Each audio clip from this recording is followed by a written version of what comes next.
আসসালামু আলাইকুম।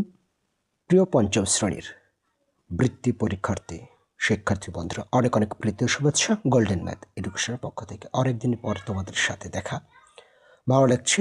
এবং নতুন ফোন কিনেছি, ইনশাআল্লাহ এরপর থেকে আর সমস্যা হবে না। নিয়মিতভাবে আপডেট থাকবে তোমাদের গণিত সমাধান। সেই সাথে আজকে তুলে ধরছি তোমাদের বৃত্তি সাজেশন। আর এই বৃত্তি পরীক্ষার সাজেশন যেহেতু সময় কম, তাই খুব সংক্ষেপে অধ্যায় ভিত্তিক একেবারে বৃত্তি ক্যাটাগরি কিছু প্রশ্ন আমি তুলে ধরছি। কোন অনুসরণী থেকে পাঠ্যপুস্তক আঙ্গিকে কেমন ধরনের প্রশ্ন আসতে পারে সেই ভিত্তিতে। তো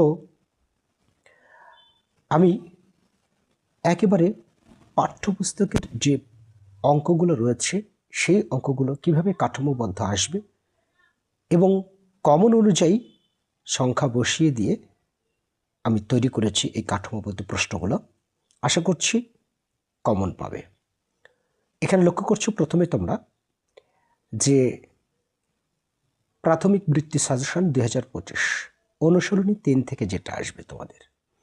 আরেকটা কথা বলে রাখি, এটা 4 প্রক্রিয়া সম্পর্কিত যেটা আর কি প্রথমে আসবে। তো অনুসরণী 3 থেকেই আসবে, ইনশাল্লাহ আসবে বলেছে, আসবে। তো তোমাদের অনুশীলনী 3-এর পাঠ্য বইয়ের এই 2 নম্বরটাই একেবারে হুবহু 2 নম্বরটাই আমি উঠিয়ে দিয়েছি। এই 2 নম্বরে লক্ষ্য করছো যে 12টি প্লেট 20টি কাপের মূল্য একত্রে 3,920 টাকা, একটি কাপের মূল্য 145 টাকা। তো এখানে একেবারে হুবহু এই অঙ্কটা তুলে ধরেছি, তার ভিত্তিতে কাঠামোবদ্ধ তৈরি করেছি। ক খ গ 20টি কাপের মূল্য কত অবশ্যই পারবে তোমরা, কেননা একটি কাপের মূল্য দেওয়া আছে। তারপর আমি অবশ্যই এগুলোর সমাধান করে দেব যদি তোমরা কমেন্ট করো। এর পরবর্তীতে রয়েছে একটি প্লেটের মূল্য কত। তো প্লেট কিনেছে 12টি, তো 20টি কাপের মূল্য এখান থেকে বাদ দিলে থাকবে 12টি কাপের মূল্য। সেই 12 দ্বারা আবার সেই সংখ্যাকে ভাগ দিলে খ নম্বরের উত্তরটা বের হয়ে যাবে। গ নম্বরে বলেছে 3,920 টাকায় কয়টি কাপ কেনা যেত। অর্থাৎ একটি কাপের মূল্য দেখো এখানে 145 টাকা, তাহলে 3,920 টাকা দিয়ে কয়টি কাপ কিনে যেত। সো বুঝতেই পেরেছ, এই যে এই 145 দ্বারা এটাকে যদি ভাগ করো তাহলেই হয়ে যাবে। নেক্সট আরও একটি সাজেশন তোমাদের সেই অনুসরণীর 7 নম্বরটা। 7 নম্বর বলেছে জালাল সাহেবের মাসিক বেতন এত টাকা, প্রতি মাসে তিনি 3,225 টাকা বাড়ি ভাড়া এবং 4,850 টাকা অন্যান্য জিনিস ক্রয়ে খরচ করেন। অবশিষ্ট টাকা তিনি ব্যাংকে জমা রাখেন। ওকে, ক নম্বরে বলেছে জালাল সাহেব 1 বছর কত টাকা বেতন পান, 6 মাসে তিনি কত টাকা খরচ করেন। তো 1 বছরে কত টাকা বেতন পান, প্রতি মাসে বেতন পান যে অর্থাৎ 1 মাসে, তাহলে 1 বছর সমান 12 মাস, তাহলে 12 মাসে 12 দ্বারা গুণ। ওকে, 6 মাসে তিনি কত টাকা খরচ করেন, প্রতি মাসে তিনি খরচ করেন এই যে এটা এবং এটা দুটো যোগ করলে সেটা বের হবে, আর এটা হচ্ছে প্রতি মাসের খরচ। সো তাকে আবার 6 দ্বারা গুণ করলে হয়ে যাবে। অবশ্যই আমি সমাধান করে দেব যদি তোমরা চাও কমেন্টে। 1 বছরে তিনি কত টাকা ব্যাংকে জমা করেন, এই যে 1 বছরের যেহেতু হিসাব চেয়েছি, সো 1 বছরে কত টাকা বেতন পান সেখান থেকে বের করে নিয়ে, আমরা তো বের করেছি ক নম্বরে, তাই না? আর 1 বছর খরচ করেন কত সেটা বের করে বিয়োগ দিলে কিন্তু গ নম্বরের উত্তরটা বের হয়ে যাবে। নেক্সট, এবারে সেই অনুশীলনীর 10 নম্বর অঙ্কটা। 10 নম্বর অঙ্কটা মা ও পুত্রের বয়সের সমষ্টি 60 বছর, মায়ের বয়স পুত্রের বয়সের 3 গুণ। পুত্রের বয়স কত? তো পুত্রের বয়স কত, এখানে দুজনের মোট মিলে হবে 4 গুণ। তো 4 দ্বারা যদি এটাকে ভাগ দাও তাহলেই পুত্রের বয়সটা বের হয়ে যাবে। 10 বছর পর মায়ের বয়স কত হবে? বর্তমানে মায়ের বয়স কত সেটা বের করার পরে 10 যোগ করলে হয়ে যাবে। 5 বছর পূর্বে তাদের বয়সের সমষ্টি কত ছিল? মায়ের বয়স বের হয়ে যাবে, পুত্রের বয়স বের হয়ে যাবে।